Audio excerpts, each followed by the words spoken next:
The Galactic Hegemony had ruled the stars for 12,000 years. They had conquered 500 worlds. They had enslaved 300 species. They believed they were gods, and no one had ever proven them wrong. When their scout ships found Earth in the year 2147, they saw exactly what they expected to see. A small blue planet. Primitive technology. Weak creatures made of soft flesh and brittle bones. The scouts sent their report to the High Council, and the Council made their decision in less than an hour. Humans would make excellent slaves. Admiral Yun Tae-soo stood on the bridge of the horizon. Humanity's first ship capable of traveling between stars. He was 52 years old, with gray hair and tired eyes that had seen too many battles. Behind him, his crew worked in silence. They had detected the alien fleet 3 hours ago. 12 massive warships hung in Earth's orbit like dark mountains floating in space. Each one was larger than any city on Earth. Each one carried enough weapons to burn a continent to glass. Commander Park Ji-soo walked up to the Admiral with a tablet in her shaking hands. She was young, barely 30, but she had earned her position through skill and courage. Today, her face was pale with fear. "Sir, we have translated their transmission," she said. Her voice was barely a whisper. Admiral Yoon took the tablet and read the words slowly. His expression did not change, but something dark moved behind his eyes. By decree of the High Council of the Hegemony, the species designated human is hereby classified as Category 7. Serval stock. All human territories are now property of the Hegemony. Resistance will result in extinction. The bridge went silent. Every officer stopped working. Every eye turned to the Admiral Dot on Earth below. The same message played on every screen, every radio, every device capable of receiving a signal. 8 billion people heard the words that declared them property. 8 billion people learned that they were no longer free. The Hegemony's emissary arrived at the United Earth Council building in New York 1 hour later. It was a creature that stood 3 meters tall, with a body covered in hard black shell and eyes that showed no emotion. It spoke through a translation device that turned its clicking sounds into cold, mechanical words. "You have 48 hours to surrender," the emissary said. "Lay down your weapons. Present your leaders for processing. Accept your new purpose. Do this, and you will live as servants. Refuse, and your planet will burn." The council members sat in stunned silence. Some were crying. Others were praying. A few were already calculating how to save themselves by cooperating. But one man stood up. His name was Director Kan Minho, and he led Earth's combined military forces. He was old, nearly 70, with a face like carved stone and hands that had held weapons since he was a boy. "We need time to consider," he said carefully. 48 hours is not enough to organize a planet." The emissary tilted its head, a gesture that might have been amusement. 48 hours is generous. Most species receive 12. We are being kind because you are so primitive. You do not even understand what you face. Director Kang nodded slowly. "Then we will use every hour you have given us." The emissary left without another word. Its shuttle rose into the sky. Returning to the fleet above. Director Kang immediately opened a secure channel to every military commander on Earth and in space. His message was simple. We have 48 hours. Not to surrender. To prepare. On the horizon, Admiral Yoon received a message and allowed himself a small, cold smile. He turned to Commander Park, who still looked terrified. "Send word to every human vessel," he ordered. "Every colony on Mars and the Moon, every mining station in the asteroid belt. Every person who wears our uniform." "What should I tell them, sir?" Admiral Yoon walked to the observation window. He stared at the alien fleet, counting the ships, measuring the distances, calculating the odds. The odds were terrible. Humanity had 17 ships capable of combat. The hegemony had 12 here, but thousands more across the galaxy. "Tell them what these creatures have called us," he said quietly. "Tell them we have been declared slaves." Commander Park's hands moved across her console, but she hesitated. "Sir, what do we do? We cannot win this fight." Admiral Yoon turned to face her. In his eyes, she saw something that surprised her. Not fear, not despair. She saw anger. Deep, burning, ancient anger. "They have made a mistake," he said. "They think we are like the other species they have conquered. They think we will kneel because we are afraid to die." He looked around the bridge at his crew. These were not soldiers born to war. They were explorers, scientists, engineers. They had come to the stars to discover wonders, not to fight monsters. But every one of them met his eyes without looking away. "Humans are different," Admiral Yoon continued. "We have spent our entire history fighting each other.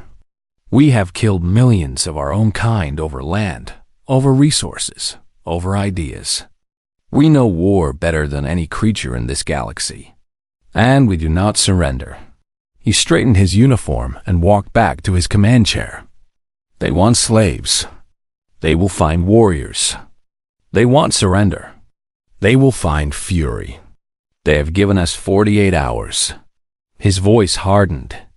"We will use every second to show them why humanity should never be threatened." Commander Park finished sending the message.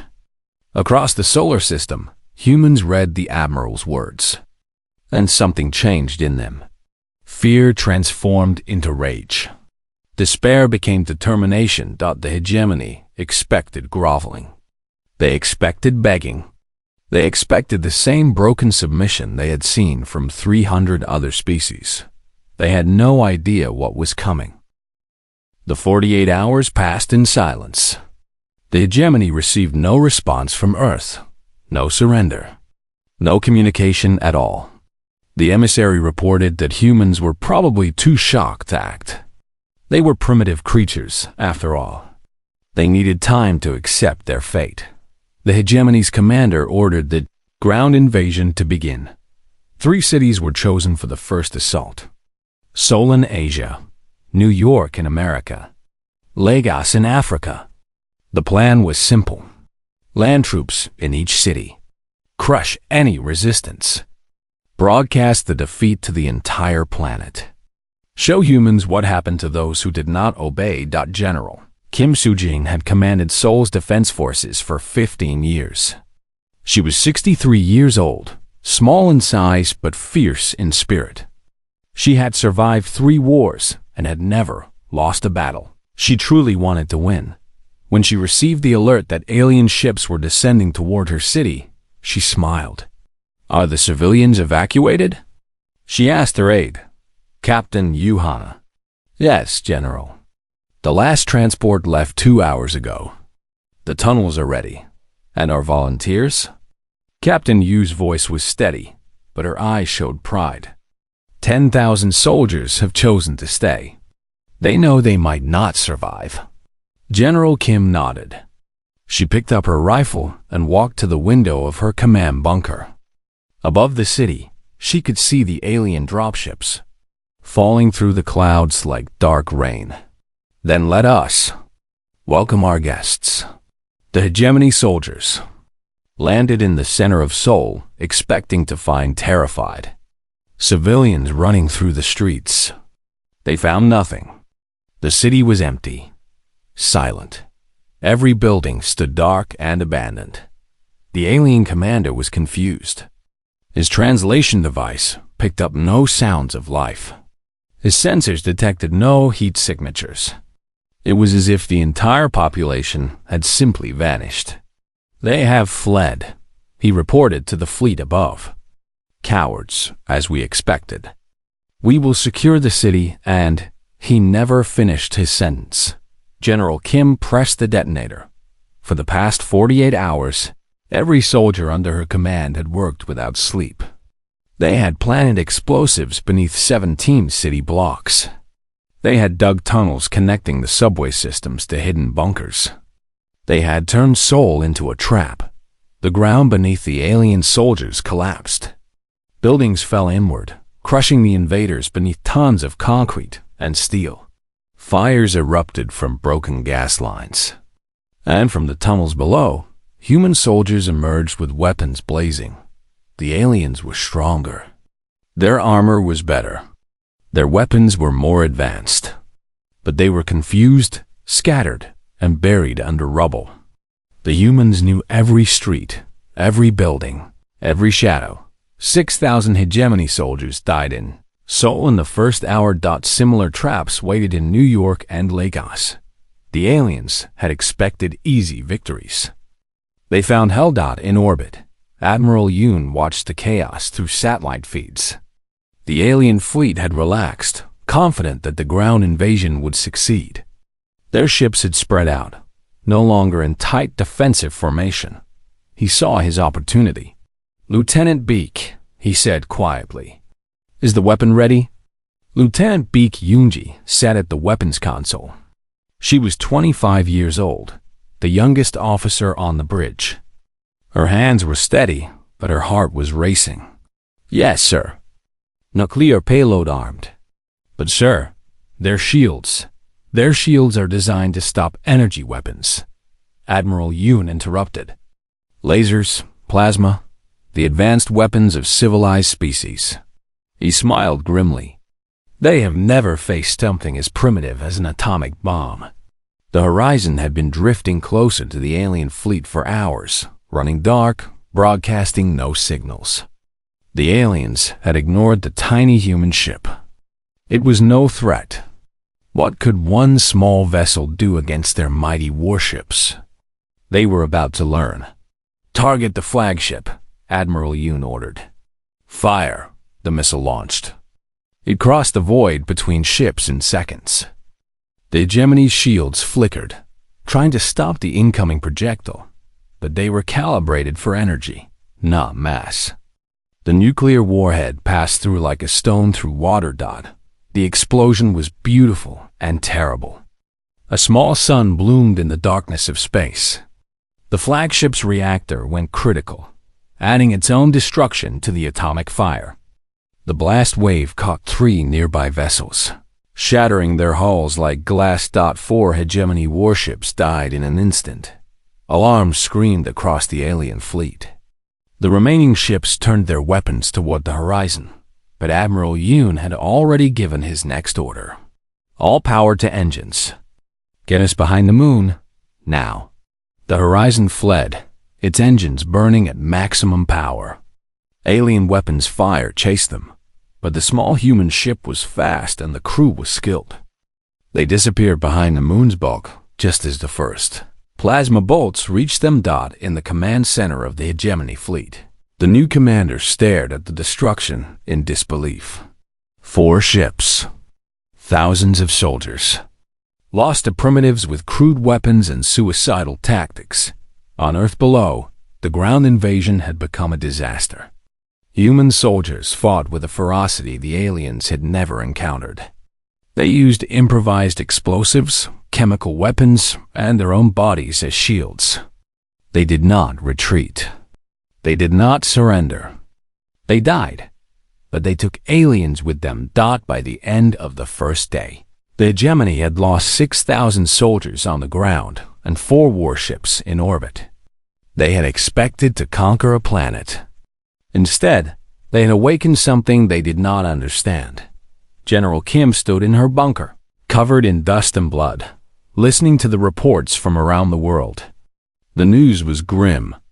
Many humans had died. Many more would die in the days to come. The aliens would bring reinforcements. They would bring more ships, more soldiers, more weapons. But they had learned something today. Humans did not break easily. Humans fought back. She opened the channel to Admiral Yoon, who was hiding in the shadow of the moon. "Today was just the beginning," she said. "They will come back angrier." "Yes," the Admiral agreed. "But now they know what we are. And that knowledge will cost them more than any weapon we possess." For the first time in 12,000 years, the hegemony tasted defeat. And they discovered something that terrified them. They did not know how to handle an enemy that was not afraid to die. The hegemony's revenge was terrible. After the disaster of the first invasion, the alien fleet called for reinforcements. 50 more warships arrived within a week. They positioned themselves in orbit and began the bombardment. Fire fell from the sky like rain. Great cities that had stood for centuries vanished in moments. London burned. Tokyo burned. Mumbai, Cairo, Sydney, Moscow, they all burned. The aliens did not care about precision. They wanted to break human spirit through pure destruction. Millions died in the first wave. Millions more fled underground, into tunnels, caves, and bunkers during the 48 hours of preparation.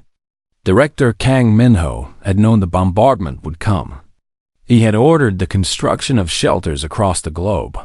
Not everyone could be saved, but enough survived to keep fighting. General Kim Soo-jin led her remaining soldiers into the mountains of Korea. Captain Yuhana walked beside her, carrying a rifle and a bag of medical supplies. They had lost Seoul. They had lost half their forces. But they had not lost hope. The aliens control the surface, General Kim said as they marched through a hidden valley. So we will fight from below. We will strike from shadows. We will make them bleed for every meter of our world. In the ruins of Bizen, Dr. Lee Mai-rae established a secret laboratory. She had been a scientist who studied alien life before the invasion.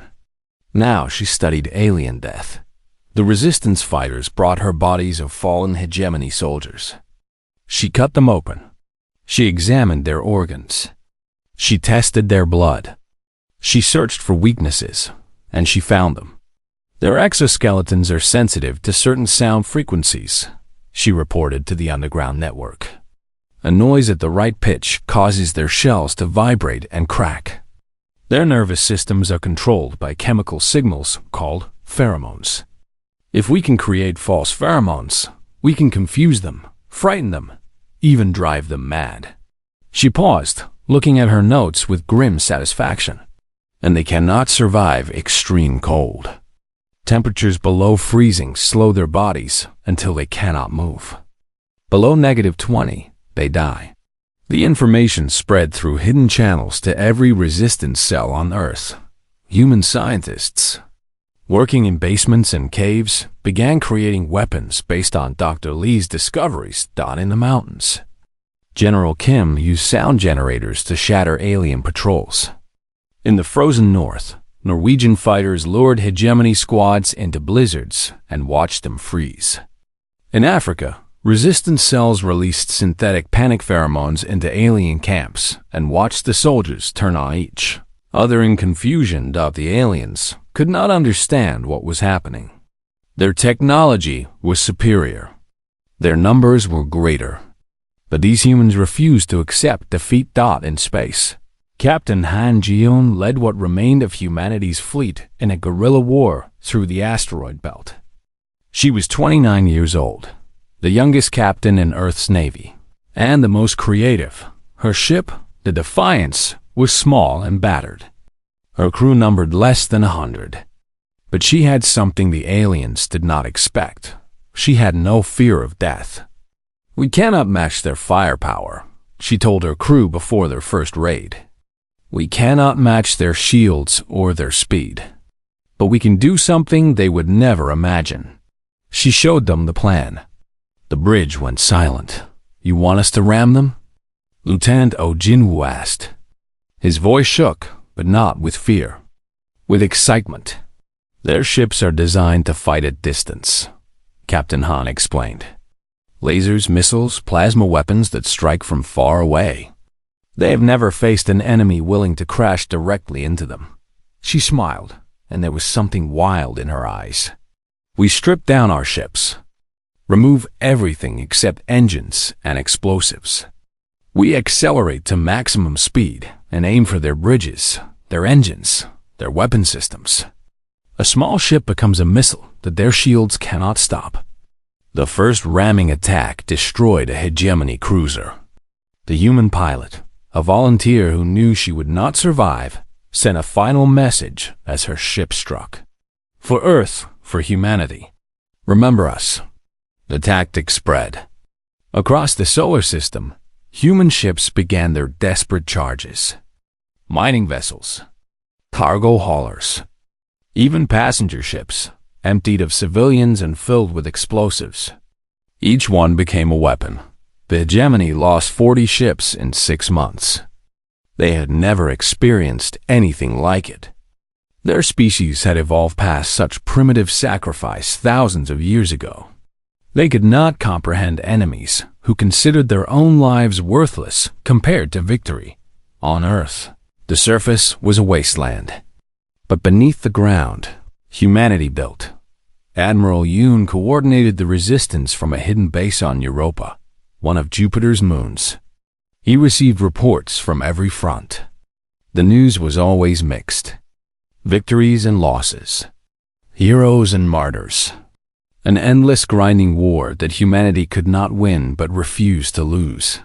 How long can we continue like this? Commander Park Jisoo asked him one night. She was exhausted. They all were. As long as necessary, Admiral Yoon replied. Every day we survive, we learn more about them. Every battle we fight, we grow stronger. And somewhere, somehow, we will find a way to strike back. He did not know that Dr. Lee Mai-Ray had already shared her research with a man who would change everything. A scientist named Choi Do-yoon, who had spent his life dreaming of impossible things. Things like traveling across the galaxy in an instant. Things like opening a door to anywhere. Things like bringing the war to the enemy's home. The underground war continued. Humans died by the millions, but they took aliens with them. And deep beneath the mountains, in laboratories hidden from enemy sensors, humanity prepared its greatest surprise. The hegemony thought they were winning. They controlled the surface. They had superior numbers. They believed it was only a matter of time before the last human surrendered or died. They did not realize that time was exactly what humanity needed. Deep beneath the Andes Mountains, in a facility that no map showed, engineer Choi Do-hyun worked on humanity's last hope. Before the invasion, Choi had been called a dreamer, a fool, a man who wasted his brilliance on impossible theories.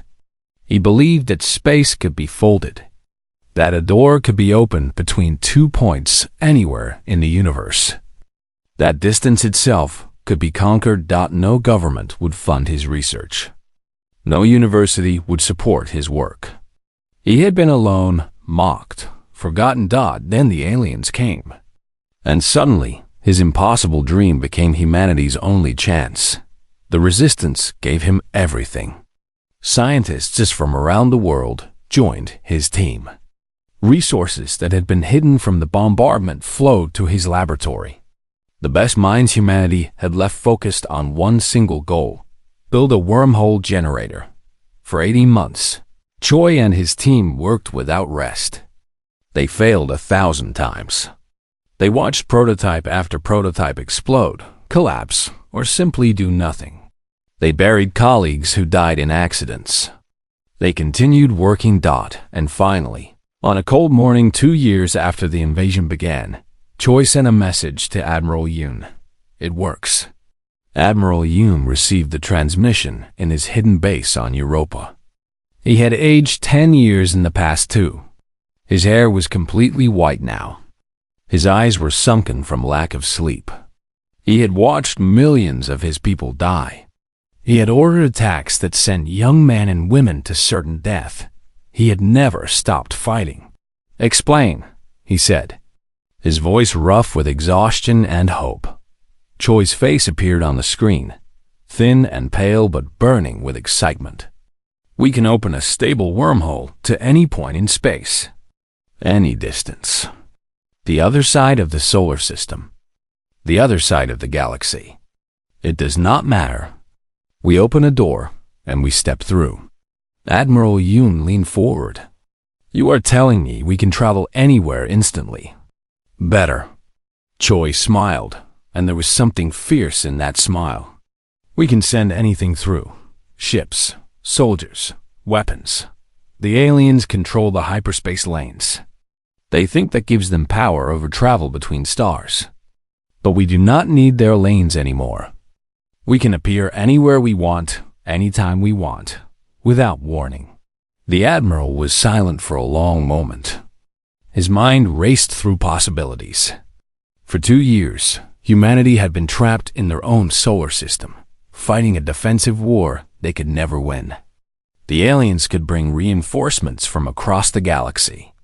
Humans could only use what they had, but if they could strike the enemy's home, worlds directly, he opened a channel to General Kim Soo-jin, who was leading a guerrilla campaign in the ruins of Asia. He contacted Captain Han Jeon, who was hiding in the asteroid belt with her battered fleet. He reached Dr. Lee Mai-ray in her underground laboratory. "We have a weapon," he told them. "A real weapon. One that can change everything." General Kim's response was immediate. "How long until it is ready for combat?"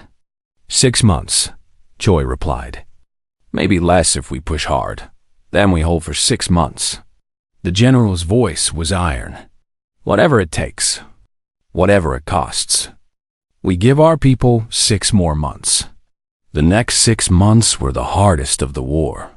The hegemony had grown frustrated with the endless resistance. They sent more ships, more soldiers, more weapons. They began systematic extermination, hunting humans through tunnels and caves like animals. But humanity had learned to survive. Captain Han's fleet struck its supply lines, destroying cargo ships carrying food and ammunition to the occupation forces. Her ramming attacks had become legendary. The aliens called her the Ghost because she appeared from nowhere, killed, and vanished before they could respond. General Kim organized a network of underground cities, places where civilians could live and children could be born even as war raged above. She trained new soldiers to replace those who fell. She refused to let hope die. Dr. Lee created biological weapons that targeted alien biology specifically. Viruses that attacked their respiratory systems. Bacteria that ate through their exoskeletons. Poisons that their senses could not detect. The aliens died by the thousands. But they kept coming. On the day the wormhole generator was ready for its final test, Admiral Yoon gathered the remaining leaders of humanity through encrypted channels. Their faces appeared as holograms around him. Ghosts of the strong people they had once been. General Kim, scarred and tired but still fierce. Captain Han, young but with eyes that had seen too much death. Dr. Lee, brilliant and driven, her hands stained with the work of war. Engineer Choi, nervous and hopeful, standing beside his creation. And Director Kang Min-ho, the old soldier who had started the resistance. Now frail but unbroken. 2 years ago, they came to our world, Admiral Yoon said. They called us slaves. They burned our cities. They murdered our children. They thought we would break. He looked at each face. These people had given everything. They had sacrificed friends, family, their own futures. They had held the line when holding seemed impossible. Tomorrow, we stop defending. Tomorrow, we attack. Not their ships in our orbit. Not their soldiers on our ground. His voice hardened. Their home world. Their capital. The heart of their empire. Captain Han laughed, a sharp sound of joy and disbelief. We are going to bring the war to them. Yes, Admiral Yoon nodded. They have never known invasion. They have never felt fear. They have never watched their cities burn while enemies walked through their streets. He turned to look at the hologram of Earth, broken and scarred, but still turning. Tomorrow, they learn what they awakened when they tried to enslave humanity. The wormhole generator hummed with power. Engineers ran final checks. Soldiers prepared their weapons. Ships loaded with every nuclear warhead humanity had hidden, every explosive, every weapon of revenge in the ruins of Earth. Survivors looked up at the sky. They had suffered for 2 years. They had lost everything. But they had not lost faith. Tomorrow, the galaxy would remember this day forever. Tomorrow, humanity would have its revenge. The capital world of the hegemony had never known war. For 12,000 years, it had been the center of their empire, the seat of their power, the most protected place in the entire galaxy. 1,000 warships guarded its orbit. Defensive systems built over centuries covered every approach. No enemy had ever reached it. No enemy had ever tried. The High Council met in their grand palace, a building larger than mountains, decorated with treasures stolen from 100 conquered worlds. They discussed the human problem with mild irritation. The primitives were taking longer to crush than expected. It was embarrassing, but not truly concerning. Then the sky tore open. The first wormhole appeared directly above the capital city. It was small, just large enough for a single probe to emerge. The probe broadcast a message on every frequency the hegemony used. You declared humanity slaves. You tried to break us. You failed. Now you will understand what you awakened. The Supreme Commander of the Hegemony Fleet barely had time to order his ships into defensive formation. Then the second wormhole opened, and the third, and the 100th. Admiral Yoon had spent 2 years preparing for this moment. Every warhead that humans had hidden from the bombardment, every ship that could carry explosives, every weapon that desperate scientists had created in underground laboratories. All of it came through the wormholes at once. 1,000 entry points. 1,000 directions of attack. The hegemony fleet, designed to guard hyperspace lanes and choke points, could not cover them all. Nuclear fire bloomed across the sky. Ships that had crushed 100 species died in seconds. The defensive platforms that had never fired in anger exploded before they could target the attackers. Admiral Yoon watched from the command ship of humanity's fleet, emerging through the largest wormhole directly facing the planet. His vessel was old and battered, but it carried him to this moment. All ships, he commanded, begin the assault. Human vessels poured through the wormholes. Not the grand warships of the hegemony, but converted cargo ships, mining vessels, passenger transports refitted for war. Each one carried soldiers, hungry for justice. Captain Han Jian led the first wave. Her fleet, 12 ships that had once been civilian vessels, materialized directly above the capital city. She did not bother with tactics or strategy. She had one order for her crews: fire everything. Plasma and missiles and nuclear warheads fell like rain. Buildings that had stood for millennia collapsed. Streets that had never known violence burned. The hegemony citizens ran screaming, but there was nowhere to hide. On the surface, General Kim Soo-jin stepped through a wormhole with 10,000 soldiers at her back. She was 65 years old. She had lost count of how many battles she had survived. This would be her last. She did not plan to lose it. Find their council, she ordered. Make them watch what they created. Her soldiers spread through the burning city with terrible efficiency. They had trained for 2 years in the ruins of Earth. They had learned to fight in the dark, in the cold, in conditions that would kill most species. The hegemony soldiers they encountered were soft from generations without real war. They fell quickly. The Supreme Commander of the hegemony died in the first hour of bombardment. His command ship took 3 nuclear warheads and broke apart like a toy. 3 members of the High Council were captured trying to flee in private vessels. The others burned with their palace. But Admiral Yoon wanted more than victory. He wanted the galaxy to remember this day forever. Dr. Lee Mai-rae had come through the wormhole with a special team.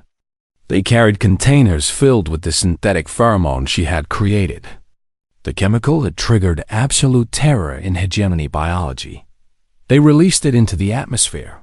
For the first time in their species' history, the hegemony knew real fear, not the mild concern of a problem to be solved. True primal, overwhelming terror that flooded their nervous systems and shut down their ability to think. Those who survived the assault were gathered in the ruins of their Grand Assembly. The great hall where they had declared humanity slaves now stood open to the burning sky. Engineer Choi's wormhole generators opened windows to every corner of their empire. Millions of screens across 1,000 worlds showed what happened next. Admiral Yoon stood before the cowering survivors. Behind him flew humanity's flag, torn and stained but unbroken. He looked at the creatures that had tried to enslave his species, and he felt no mercy. 12,000 years ago, your ancestors decided they had the right to own other beings, he said, his voice broadcast across the stars. Today, that right ends. Not because you have learned to be better, but because we have taught you to be afraid. He gestured to the 3 captured council members, brought forward by General Kim's soldiers. These creatures declared 8 billion humans as property. They watched our cities burn and called it necessary. They murdered our children and called it efficiency. General Kim stepped forward. A rifle was raised. We call it war, she said. And in war, there are consequences. The executions were broadcast to every world the hegemony had ever conquered. 100 enslaved species watched their masters die. They watched humans, the primitives who should have broken, stand victorious over the greatest empire the galaxy had ever known. When it was finished, Admiral Yoon spoke again. The hegemony is broken. Every species they enslaved is now free. Every world they conquered can choose its own path. His eyes were cold and hard. And if anyone ever tries to enslave another species again, remember what happened here. Remember what humans did when someone tried to make us kneel. He smiled, and it was not a kind smile. We do not kneel. We fight, and we win. The war did not end that day. The hegemony's remaining forces scattered across the galaxy. Many were hunted down by the species they had once oppressed. Others surrendered to humanity, begging for the mercy they had never shown. But the empire was finished. In its place, humanity helped build something new. The Covenant of Worlds, a promise between species that no one would be enslaved again. Those who tried would face the fury of Earth. Admiral Yoon retired to a rebuilt city on Earth, spending his final years in a garden where millions had once died. General Kim became the Covenant's protector, ensuring the lessons of the war would never be forgotten. Captain Han led exploration fleets to distant galaxies, always searching, always ready. Dr. Lee trained scientists from 100 worlds, sharing the knowledge that had saved humanity. Engineer Choi continued dreaming of impossible things, opening doors to places no one had ever seen. But the galaxy never forgot the 2 years when humanity faced extinction and chose to fight. Instead, that other species told the story to their children as a warning and a promise. Never threaten Earth. Never challenge humans. Never try to make them slaves, because they do not know how to surrender. They only know how to win.